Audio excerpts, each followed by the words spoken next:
Dalawang senior citizen ang namatay sa magkahiwalay na aksidente sa Cebu City at Davao. Patawid ng kalsada mga biktima ng masapul ng motorsiklo.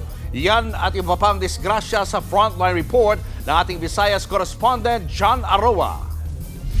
Sa pulsa kuha ng CCTV ang pagtawid ng babaeng senior citizen na ito sa barangay Pahina, San Nicolas, Cebu City. Pagdating sa gitna, tumakbo siya para unahan ng paparating na motorsiklo. Pero sa bilis ng motor, nabundol niya ang lola.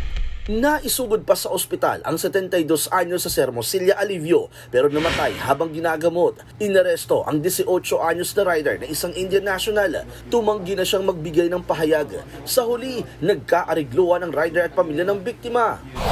Patawid din ng kalsada ang 80 anyos sa Siglaseria Inaw sa Davao City nang mabundol ng humaharurot na motorsiklo.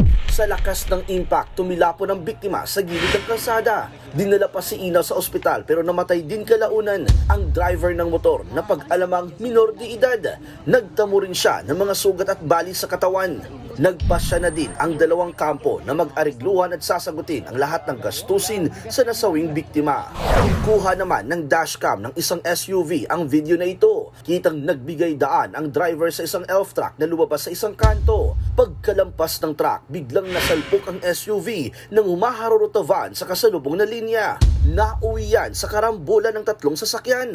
20 ang nasugatan kabilang ang 17 sakay ng van. Dinala na sa ospital ang mga biktima. Iniimbestigahan naman ng mga pulis kung bakit nawala ng kontrol ang van. Nagbabalita mula sa Frontline, John Aroa, News 5. Mga kapatid, Julius Babaw po. Iba na ang may alam at may pakialam sa panahon ngayon. Para sa Frontline ng mga balita, mag-follow at mag-subscribe sa social media pages ng News 5.